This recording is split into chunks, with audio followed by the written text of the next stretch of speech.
Hi, guys. We meet at the Crossroads once again. I want to give a special shout out to my new patrons, Sherry, Jesse, and Leslie. Thank you so much for your support. And today I want to talk about something that has been driving me insane for this past year. And that is if I hear another elected official is not doing something because he is fatigued, I swear I'm going to blow a fuse. This all started back in August of last year when Senator Whitehouse was on Bill Maher, and he said they were talking about universal health care and climate change. And Bill asked, they're like, how come you guys didn't work on climate change when you had the chance during Obama? And Senator Whitehouse said that they didn't because Congress had fatigue from fighting Obamacare. So they didn't want to get into another big fight. And I swear, I was so mad when I heard that. And now, yesterday, I saw that Governor Whitmer from Michigan is saying that, she hasn't done anything with Flint because they have Flint fatigue. Like, what the fuck are these people supposed to be doing when they are elected? This is the job. If you're not, you're doing something wrong. Imagine if anyone told our boss, "Oh, I'm sorry, I'm not gonna do the job. I'm too fatigued. I'm too exhausted from doing it." We would get fired right then and there. Now, why do we keep allowing these politics? It's been 6 years since the crisis in Flint broke out. 6 years. No one has been held accountable. Their water is still contaminated. Children are still getting sick in this pandemic where we need clean water to wash our hands. Everybody talking about washing their hands. How the hell they're going to wash their hands with contaminated? So everybody asks me, "Oh, so what are we supposed to do? What are we supposed to do?" And this is when I say that we have to turn the page from a political fight into a social fight. Once we remove everything from the political spectrum, we get rid of a lot of the obstacles that stand in our way. The partisan issue, toxicity in politics, all the games. When I say that I want to focus a show on the road, in traffic, where we meet daily, is because when you look at traffic is when you see a clear picture of the state of our society, of the state of the feelings that we carry in our heart. When I say the number of that we have per year, which are 6 million, and the number of deaths that we have in traffic every year, which are anywhere from 30 to 50,000 deaths per year. What I mean is that we have to look at these numbers and realize that these numbers represent who we are. And most importantly, they represent the indifference that we have in regards to these numbers.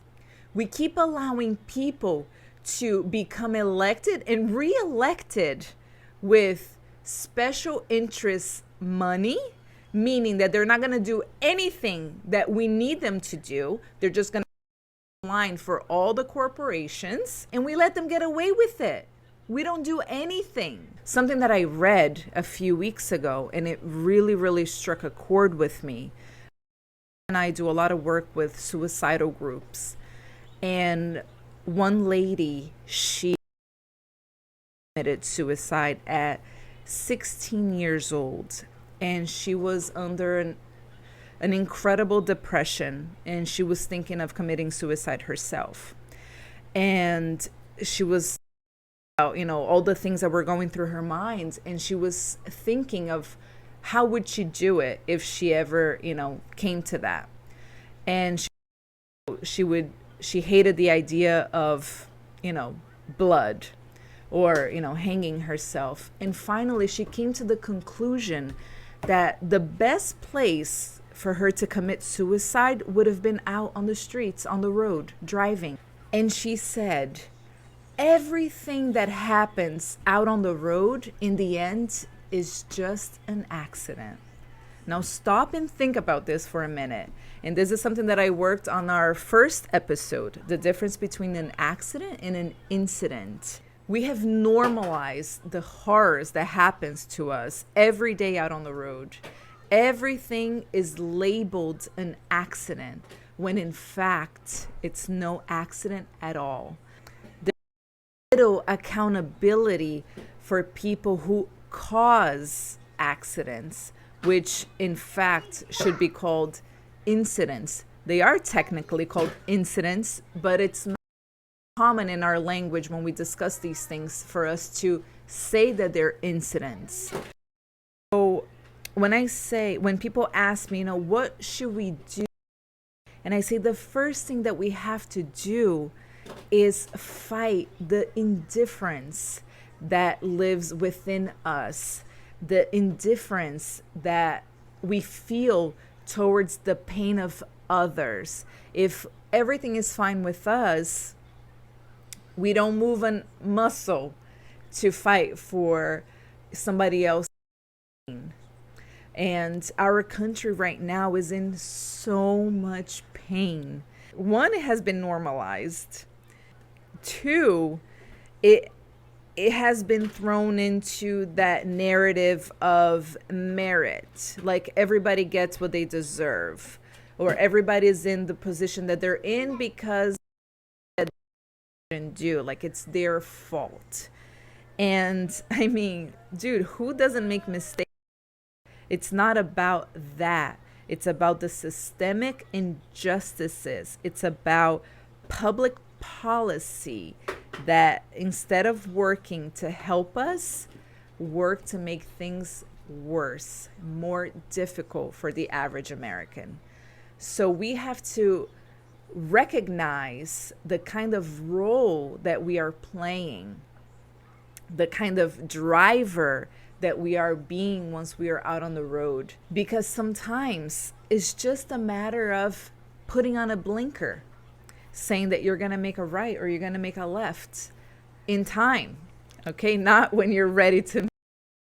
It's just a matter of a little or slowing down a little. And we're like, whatever, I can just drive off, or who cares? Everybody thinks that they're the best driver in the world, and everybody else is the problem. We keep pointing fingers to Washington. We keep showing up every 4 years when our civic duty has to be every single day within our family and our community. That is how we will create real, meaningful change. So as we continue to strive to create a movement, we have to work every day on the little things that we can do. Doesn't depend on anybody else, and that is fighting these feelings that we carry inside of our heart of indifference, of selfishness, of intolerance, okay?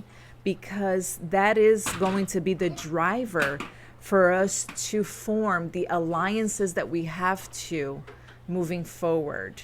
Remember, Martin Luther King took 8 months to organize his boycott, which really was the pivotal moment of the civil rights movement. Right now, everybody wants to have a strike or a boycott or a protest, but we have to put in the work. It's going to take time. Right now, we have a movement that it truly was. Bernie used to say that he created an unprecedented movement of volunteers. And it's true. A movement like this of such magnitude, I don't think has risen in America in so many years. And we have to, now that, we are leaderless, we have to start making connections. We have to start reaching out to each other. How many people have we met this past year throughout these primaries? Let us connect with each other. Let us unite with each other instead of, always looking for a leader to tell us what to do. We have the tools. Right now, everybody is staying home. Perfect time for us to make these alliances and so that we can have a strong united front to fight for all the things that we know that we need and want. So let's keep going, and I'll see you guys at Crossroads. In Hollywood.